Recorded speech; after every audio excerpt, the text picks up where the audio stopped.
Yes we are live. Welcome to Krishna study point और Sunday वार्ता की 8वीं सीरीज़ में आपका एक बार फिर से स्वागत है और बहुत अच्छा लग रहा है। जल्दी जल्दी से जुड़ जाइए सभी को गुड मॉर्निंग है जी, सभी को गुड मॉर्निंग, नमस्कार, राधे राधे, जय श्री कृष्णा। अच्छा, एक बार ज़रा आवाज़ और सब कुछ क्लियर है तो ज़रा बता दें सब।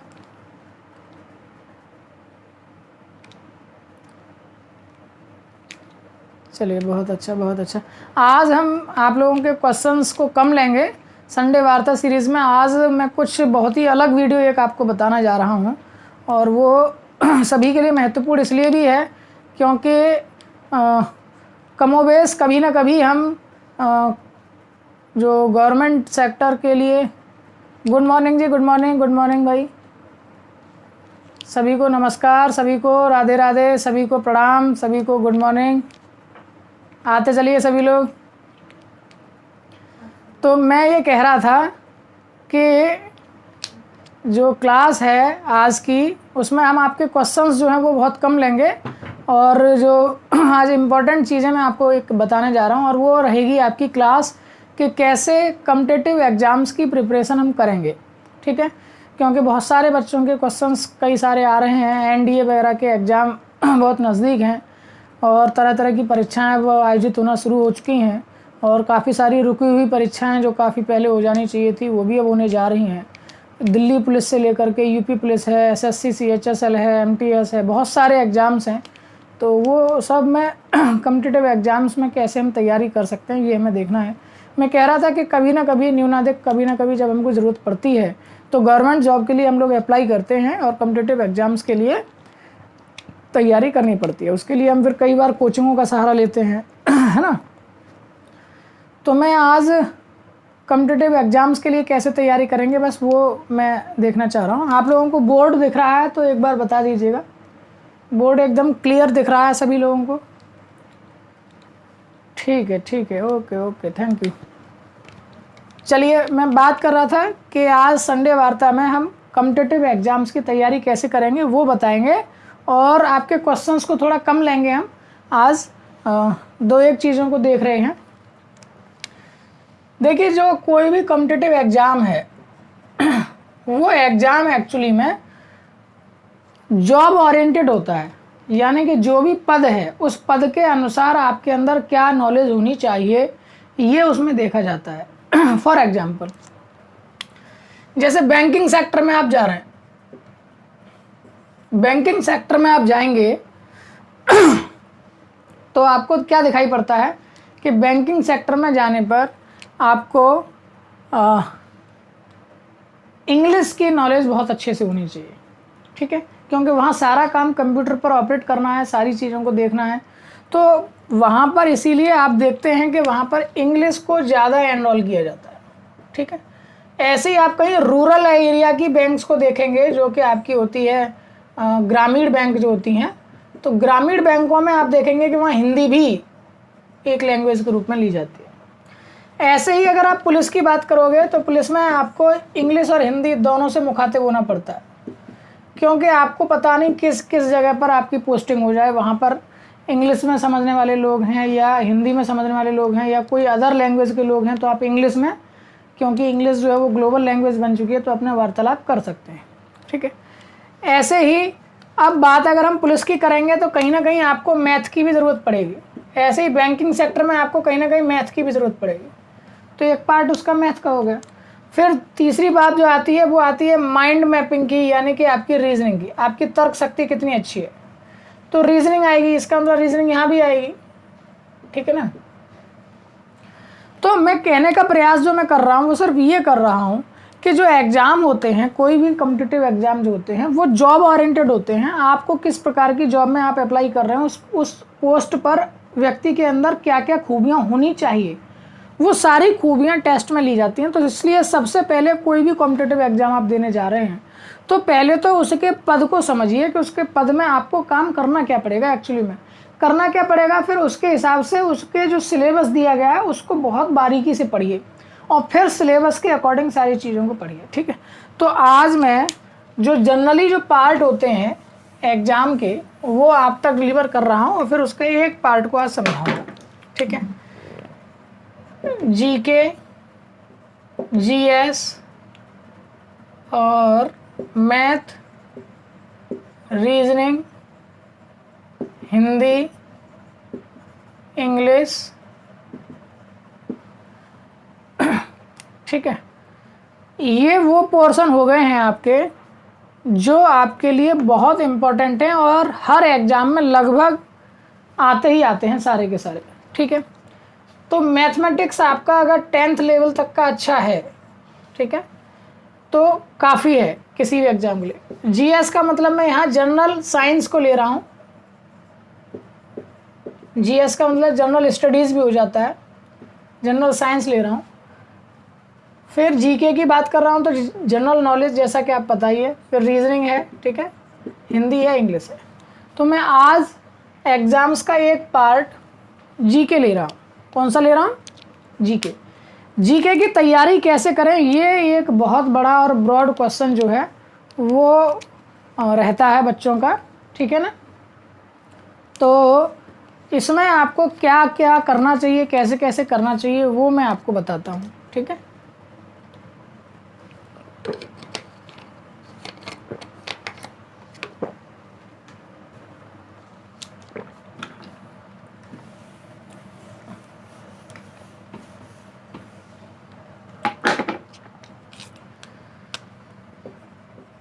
जनरल नॉलेज या स्टडीज़, ठीक है। एक बार और बता दीजिए, सभी लोगों को दिख रहा है तो अच्छे से। हिमांशु शर्मा है, रूपकला शर्मा है, बहुत अच्छे, ठीक है, ठीक है, ठीक है। तो जनरल नॉलेज या जनरल स्टडीज़ की जो तैयारी है वो कैसे की जाएगी, इसको लेकर के हम थोड़ा सा रूपरेखा बता रहे हैं। हालांकि सभी लोगों की अपनी अपनी प्लानिंग हो सकती है, ऐसा नहीं मैं कहूँगा कि हार्ड एंड फास्ट है, इसी तरीके से पढ़िएगा तभी आप कोई एग्ज़ाम क्रैक कर सकते हैं।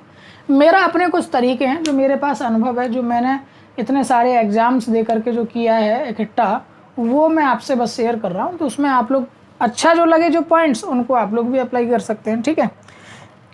सबसे पहली बात, बहुत से बच्चे आप में से ऐसे हैं जो केवल रीडिंग करते हैं, इसको छोड़ दीजिए, इससे कभी भी आपका इसका भला नहीं होना।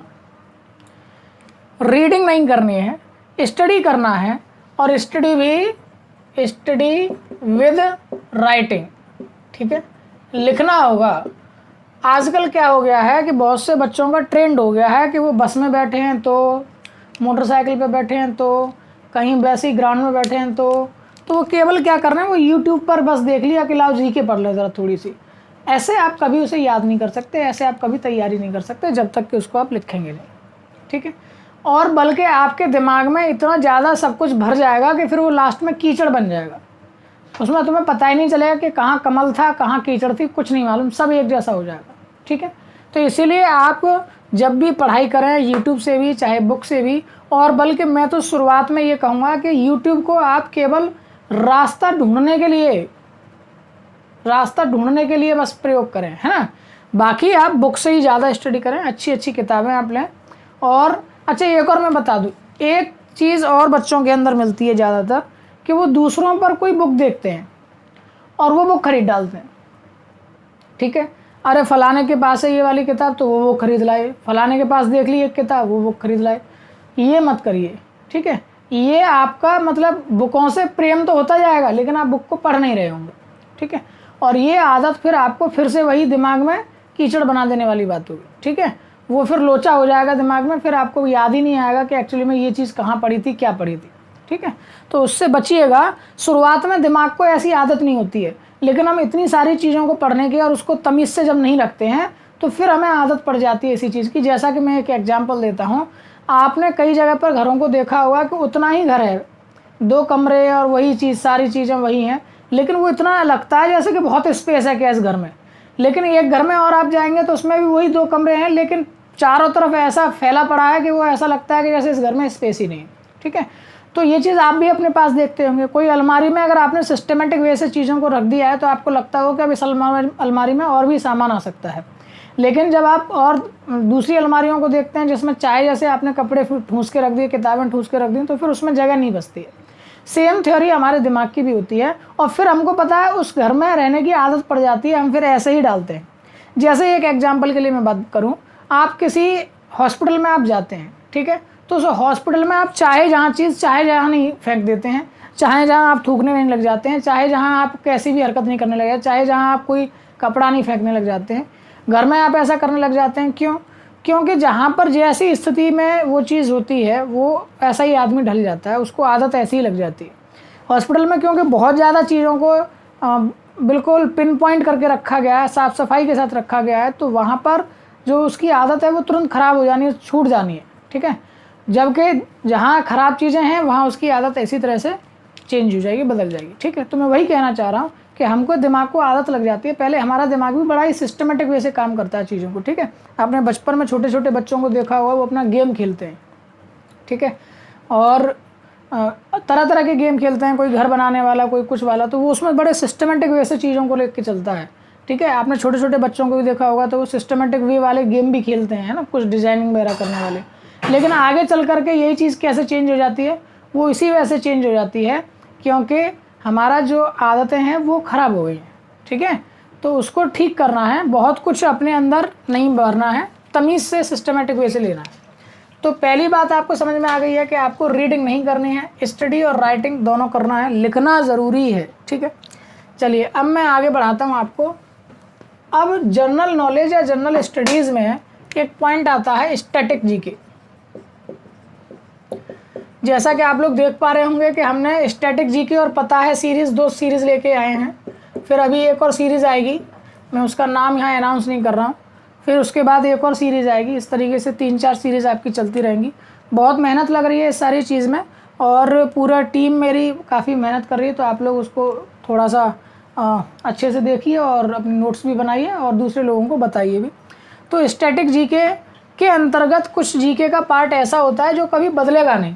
ठीक है, जैसा कि आपको पहली वाली वीडियो में मिला होगा कि सिंधु घाटी की सभ्यता। ठीक है, तो अब ये जो चीज़ है सिंधु घाटी की सभ्यता एक्चुअली में क्या है, कैसे है ना, तो ये सारी जो चीज़ें हैं, ये टॉपिक वाइज जो चीज़ें हैं ऐसी हैं कि ये कुछ बदलेंगी नहीं। ये कंसेप्ट तैयार करते हैं, आपके दिमाग में क्या करेंगे, कंसेप्ट तैयार करेंगे, और उस कंसेप्ट तैयार हो जाने पर उस पर आधारित 4 या 5 क्वेश्चन जो जनरली पूछे ही जाते हैं वो आपके तैयार हो जाते हैं। 6 क्वेश्चंस की सीरीज़ पता है सीरीज़ चल रही है, जिसमें आपके 25-30 क्वेश्चन हर वीडियो में कराए जाते हैं, और उसमें आपको जो बेहतर से बेहतर प्रश्न है, जो अति संभावित प्रश्न है, वो तैयार कराए जाते हैं। ठीक है, तो क्या तैयार करना है, स्टैटिक जीके। अब इसमें भी किस तरीके से आपको चीज़ों को तैयार करना है वो मैं बताता हूँ। अब आप एक कॉपी तैयार कर लीजिएगा, ठीक है, जीके के लिए, और उस जीके की कॉपी के लिए आपको क्या करना है, कुछ महत्वपूर्ण चीज़ें तैयार करनी है।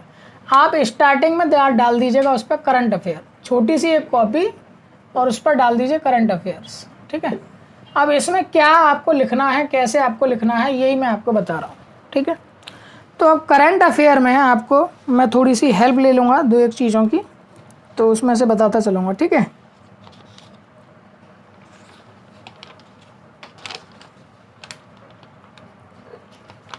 अब आपको क्या क्या लेना है ये मैं बताता हूँ। जैसे कि आपने फ़िलहाल के लिए कोई भी योजना ले लें। ठीक है, योजना, आपका टॉपिक आ गया योजना।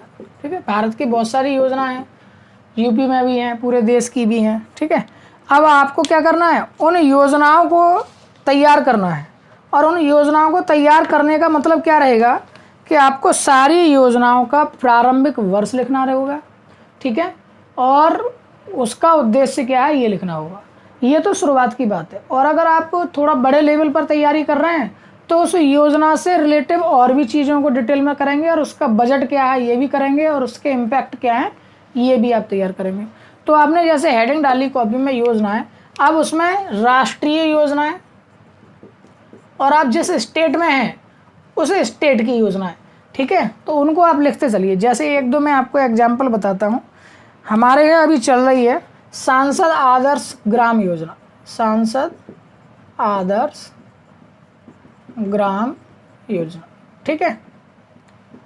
अगर हम इसके वर्ष की बात करें तो ये 2014 से शुरुआत हुई, नरेंद्र मोदी जी ने इसकी शुरुआत की थी, ठीक है।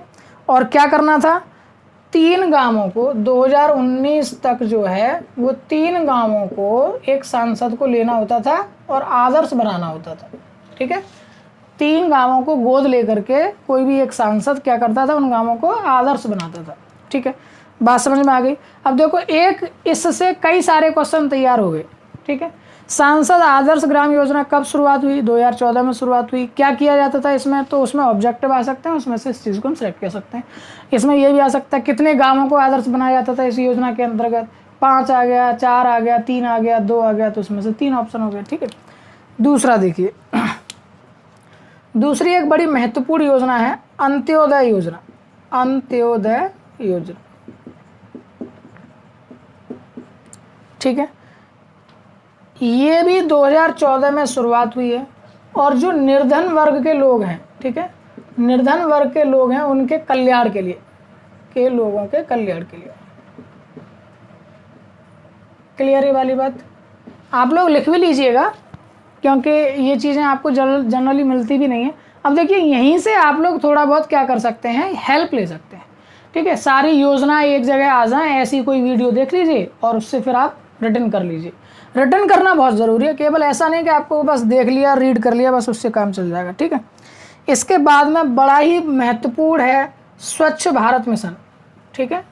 इसको तो आप जानते ही, स्वच्छ भारत मिशन, जिसको कई रंग रूपों में उन्होंने पेश किया कई बार। आपको पता भी होगा कि 2 अक्टूबर से शुरुआत हुई 2014 से, ठीक है,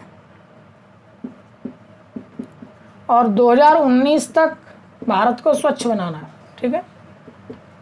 ये इसका टारगेट था। 5 सालों में 2019 तक जो है इसको क्या करना था, भारत को स्वच्छ बनाने का टारगेट था। नेक्स्ट है नई रोशनी,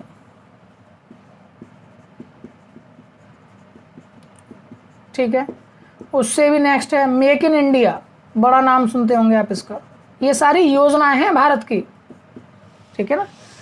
जो नई रोशनी है ये 2012-13 में शुरू हुई, ठीक है ना। और ये क्या करती है, ये अल्पसंख्यक जो महिलाएं होती हैं, ठीक है, अल्पसंख्यक जो महिलाएं होती हैं उनका सशक्तिकरण करती है, ठीक है। शॉर्टकट ही लिख रहा हूं मैं, कोई बहुत बड़ा नहीं लिख रहा। मेक इन इंडिया को आपको पता ही है ना। और इसमें भी मैं आपको एक साथ लिख दूं, एक होती है स्टार्टअप इंडिया और एक है स्टैंड अप इंडिया। सबका नाम सुना होगा आपने, है ना। स्टार्टअप इंडिया भी है, स्टैंड अप इंडिया भी है, ठीक है। तो जो स्टार्टअप इंडिया है और जो स्टैंड अप इंडिया है दोनों को 2016 में ही शुरू किया गया, ठीक है। जबकि मेक इन इंडिया प्रोडक्ट को फिर से 2014 में ही शुरू किया गया था। अब इसको भी आप लोग क्या कर सकते हैं कि ईयर वाइज लगा सकते हैं, क्रम से कौन पहले आया, ठीक है, तो उससे भी याद हो जाता है, ठीक है। अब जो स्टैंड अप इंडिया है वो महिलाओं को, एससी और एसटी के लोगों को जो उद्यमी हैं उनके कल्याण के लिए, ठीक है, उद्यमियों को बढ़ावा देने के लिए। यानी कि जो महिलाएं हैं उनमें जो रोजगार देने वाली हैं, जो कि बिजनेसमैन वुमेन हैं, उनको स्टैंड अप करने के लिए स्टैंड अप इंडिया प्रोजेक्ट चलाया गया, ठीक है। जबकि जो स्टार्टअप इंडिया है वो निजी उद्योगों को बढ़ावा देने के लिए किया गया, ठीक है। खुद का जो भी उद्योग होगा उसमें निजी उद्योगों को बढ़ावा देने। इसमें क्या किया जाता है एक्चुअली में, इसमें लोन दी जाती है, ठीक है ना। 3 तरह की लोन उन्होंने दी है। तो सबसे छोटा और मुद्रा जो लॉन्च किया था उसी के लिए किया था। ऐसे ही मेक इन इंडिया जो है वो पूंजी निवेश व औद्योगिक विकास के लिए है, पूंजी निवेश व औद्योगिक विकास। इसमें क्या है कि इन्होंने क्या करा कि बाहर से भी निवेश कराया है। बड़ी बड़ी जो कंपनियां हैं वो जो अपना प्रोडक्ट बनाती थी कहीं बाहर, उनको इन्होंने अपनी जो योजना बनाई है उस योजना के अंतर्गत उनसे क्या कराया कि आप हमारे यहाँ आइए, हमारे यहाँ अपनी फैक्ट्री लगाइए और हमारे यहाँ मेकिंग कीजिए। ठीक है, तो मेक इन इंडिया यानी इंडिया में बनाइए आप प्रोडक्ट। ठीक है, इससे क्या होगा, एक तो जो हमारी चीज़ें जो बाहर निर्यात नहीं हो रही थी वो यहाँ से निर्यात हो पाएंगी। दूसरी बात, जो हमारे लिए रोज़गार नहीं मिल रहा था, रोज़गार सृजित हो पाएंगे। ठीक है, इसके दोनों ही बातें हैं, कुछ लाभ भी हैं कुछ हानि भी हैं। ठीक है, तो ये कुछ मैंने आपको दे दी हैं योजनाएं। इसी तरीके से आप बहुत सारे ले सकते हैं और ये सब चीज़ें हम अपने सीरीज़ में लेते आते रहेंगे तो आपको वहाँ से मदद मिलती रहेगी। एक ही जगह पर सारी योजनाएं लेकर के आएंगे, फिर एक ही जगह पर ऐसी चीज़ों को लेकर के आएंगे। ठीक है, चलिए अब दूसरा एक पॉइंट मैं लेता हूँ आपका। ये सब कुछ समझ में आ रहा है तो एक बार ज़रा कमेंट में करके बताइए, यहाँ तक सब कुछ क्लियर है? बहुत अच्छे, बहुत अच्छे। बोर्ड एकदम साफ दिख रहा है ना, उसकी वो इस तरह की कोई प्रॉब्लम तो नहीं हो रही वो आगे पीछे हो रहा हो। ठीक है,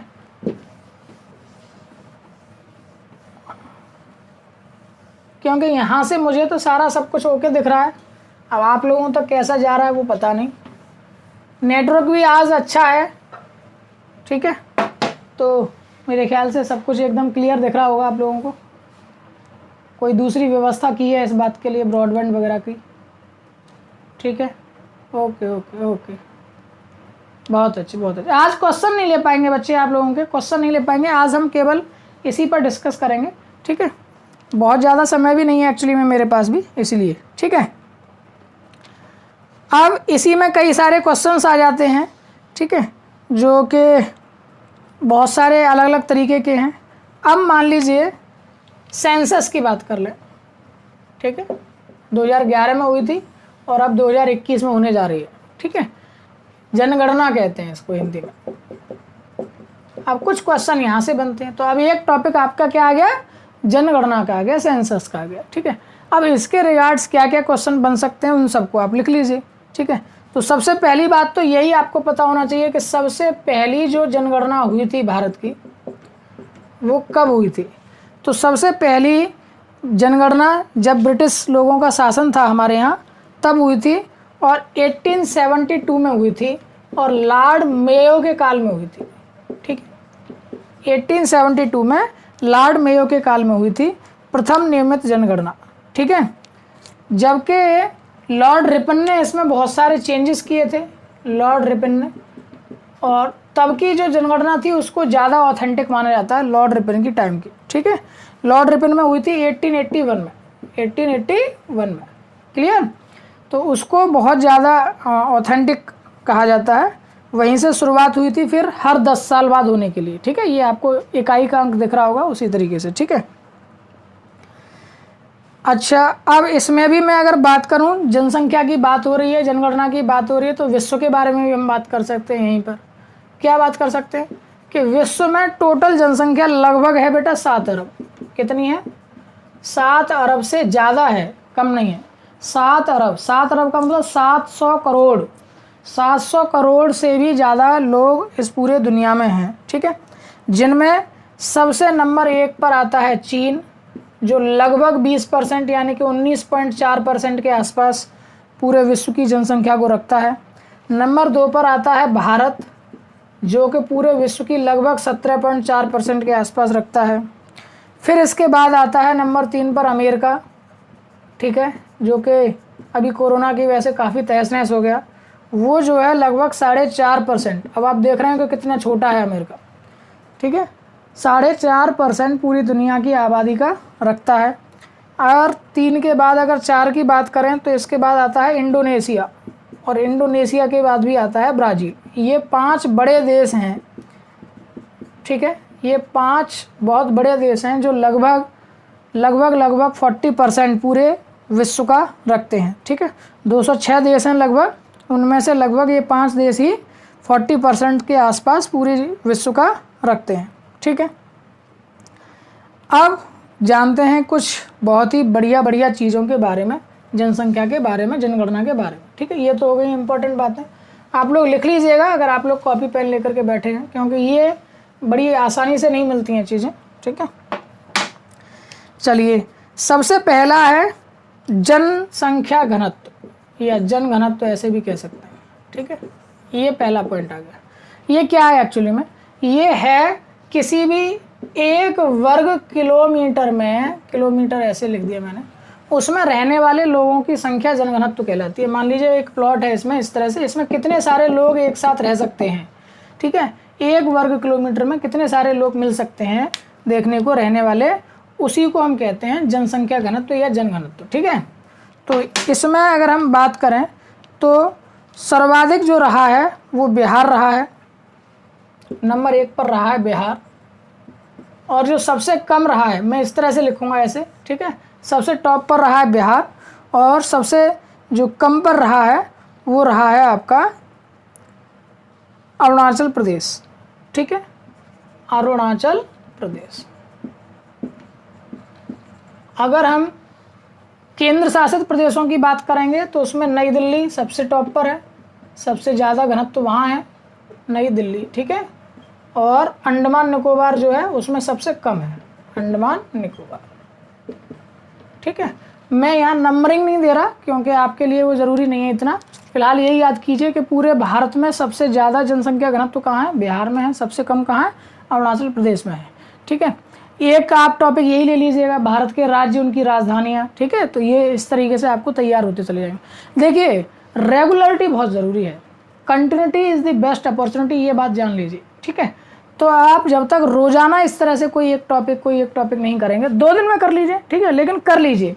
और एक बात और जान लीजिए कि जब हम किसी कार्य को अपना मानकर और शुरुआत कर देते हैं तो उसमें फिर इफ़ एंड बट नहीं देखी जाती, ठीक है। मैंने ये चैनल शुरू किया था, इतनी ज़्यादा विषम परिस्थितियाँ थीं कि टाइम निकल ही नहीं पाता था, लेकिन कोई इफ़ एंड बट नहीं।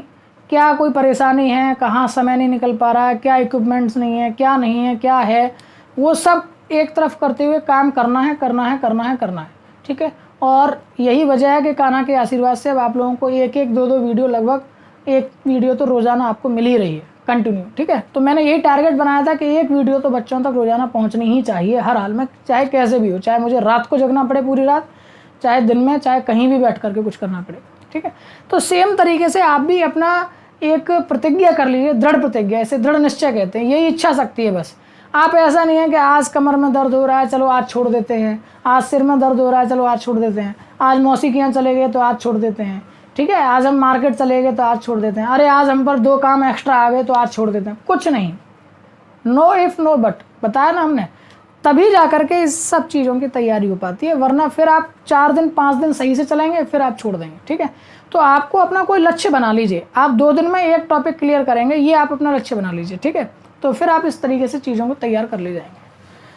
तो पहला मैंने पॉइंट बताया, जनगणना बहुत इंपॉर्टेंट है, उसके अंतर्गत मैंने बताया पहला आपको जनघनत्व। नंबर 2 पर अगर मैं बात करूँगा तो लूँगा मैं साक्षरता को, ठीक है। अपने देश की साक्षरता के बारे में भी हमको पता होना चाहिए। साक्षरता में 73% जो है हमारे यहाँ पुरुष साक्षर हैं, यानी अगर 100 पुरुष हैं तो उनमें से 73% जो पुरुष हैं वो साक्षर हैं, ठीक है। नहीं, गलत बोल रहा हूँ, साक्षरता जो अपने देश की वो 73% है ओवरऑल, ठीक है।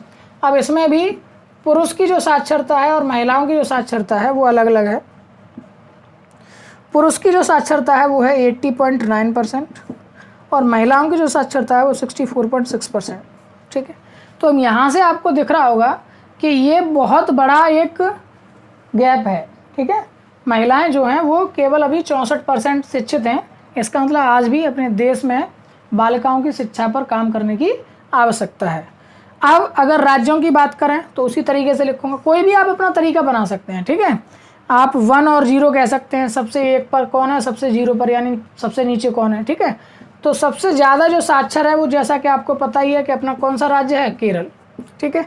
केरल राज्य जो है वो अपना सबसे अधिक साक्षर राज्य है और सबसे कम जो साक्षरता वाला है वो आपका बिहार है, ठीक है, बिहार राज्य। ऐसे ही अगर केंद्र शासित प्रदेशों की अगर हम बात करेंगे तो जो सबसे ज़्यादा है पढ़ा लिखा राज्य वो है आपका लक्षद्वीप और सबसे कम जो है वो है दादर एवं नगर हवेली, ठीक है। चलिए ये आपको समझ में आ गए। दो एक पॉइंट और लेता हूँ, ठीक है।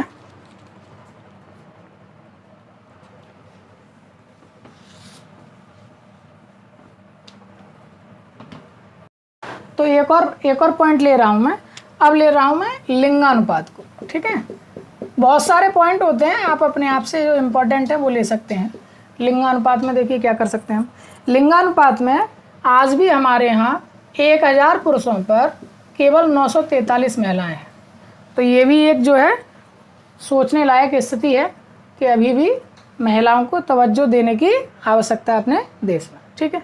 उसमें भी सबसे ऊपर टॉप पर कौन है? केरल है, जिसमें कि महिलाओं की संख्या पुरुषों की संख्या के मुकाबले बहुत ज़्यादा है, 1084 हैं 1000 पर, जबकि हरियाणा में आज भी बहुत कम है, ठीक है। ऐसे ही अगर मैं वहाँ की बात करूँगा तो उसमें पांडिचेरी है केंद्र शासित प्रदेशों में, और नीचे अगर बात करूँगा तो दमन और दीव है, ठीक है। तो ये आपको समझ में आ गए होंगे।